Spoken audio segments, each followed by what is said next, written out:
আজকে সকাল সকাল ঘুম থেকে উঠে আমি নাস্তা বানিয়ে নিয়েছিলাম। আমি আজকে সবজি ভাজি আর ডিম আর রুটি করেছিলাম। এই যে সেটাই আমি খাচ্ছি। খাওয়ার পরে ভেবেছিলাম যে আমার সমস্ত কাজগুলো গুছিয়ে ফেলবো। যাই হোক, কিছু কারণে আমি আমার কাজগুলোকে গুছাতে পারিনি। মেয়েকে স্কুলে দিয়ে আসার পরে আমি কাজগুলো শুরু করি। আজকে আমি আলু আর বরবটি একসাথে ভাজি করব, তার সাথে রান্না করব হচ্ছে পাঙ্গাস মাছ। আমার বাচ্চারা সাধারণত এখনও ছোট মাছ খেতেই চায় না, ওদের জন্য একটু বড় মাছই করতে হয়, সেজন্য পাঙ্গাস মাছ করব। এই যে আমি পাঙ্গাস মাছগুলোকে ধুয়ে নিচ্ছি। এই পাঙ্গাস মাছ ধোয়া কিন্তু বেশ একটু কঠিন কাজ, কারণ হইতেছে যে এটা থেকে একটু গন্ধ ছাড়ে, এই জন্য এটাকে হচ্ছে বিভিন্ন প্রসেসে আমি করি।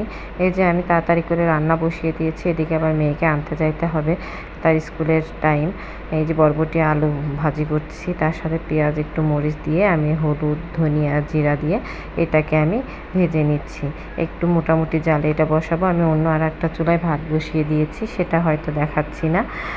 এগুলো করে আর আমি ওইদিকে পাঙ্গাস মাছ হালকা গরম পানি আর লবণ দিয়ে ভিজিয়ে রেখেছি, একটু লেবুর রস দিয়ে, যাতে মাছে গন্ধ না থাকে। এই তো মাছটা পুরোপুরি আমার ক্লিন করা হয়ে গেছে। এখন আমি মাছ থেকে যে জলটা ওটা উঠিয়ে ফেলেছি। আমি এর আগে একটা ভিডিও দেখেছিলাম যে আমি পাঙ্গাস মাছের চোচা রাখি না, ওটা আমি জলটা উঠিয়ে ফেলি।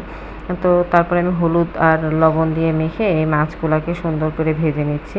এই মাছ ভেজে রান্না করার একটা কারণ আছে। পাঙ্গাস মাছ এতে হয় কি, যে তেলটা থাকে সাধারণত সেটা থেকে গন্ধ ছড়ায়, সেজন্য এইটা আমি সুন্দর করে ভেজে নিই, যাতে ওই তেলটা বের হয়ে যায়। অনেকটা তেলও বের হয়ে যায় এবং মাছটা খেতেও বেশ সুস্বাদু লাগে, এবং যে উপরে একটা গন্ধ থাকে সেটাও চলে যায় মাছের থেকে ভাজার কারণে। এই যে আমি আজকে পেঁয়াজ আর টমেটো দিয়ে মাছটাকে রান্না করব। এই যে আমার মাছ ভাজা একটা চুলায় হচ্ছে, আমি আর একটা চুলায় হচ্ছে পেঁয়াজ কষাচ্ছি, মানে মশলা কষিয়ে নিচ্ছি মাছের জন্য। আমার এদিকে তাড়া আছে, আমার মেয়েকে আনতে যেতে হবে। বললাম তো আজকে আমি অনেক দেরি করে ফেলেছি। আজকে আমি কোনো কাজই ঠিকঠাক মতো করতে পারি নাই বিভিন্ন কারণে।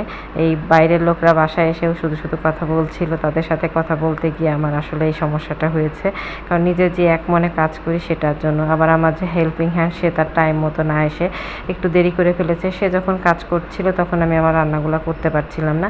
এই তো আমার রান্না প্রায় শেষের দিকে, আমি মাছগুলো দিয়ে দিলাম। এগুলো দেওয়ার পরে তাড়াতাড়ি করে আমার ছোটো বাচ্চাটাকে আমি গোসল করাইছি, ওকে গোসল করায় রেখে তারপরে আমার বড় মেয়েটাকে আনতে যাব।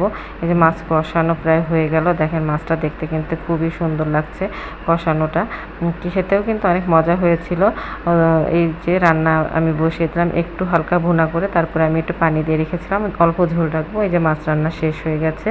এদিক দিয়ে আমার মেয়েকে আনতে যাওয়ার জন্য আমি ওর মোটামুটি রেডি হয়ে গেছি। এটা হচ্ছে দুপুরে আমার খাওয়ার সময় বরবটি ভাজি আর এই যে মাছের লেজটা আমি খাচ্ছি। ভালো থাকবেন।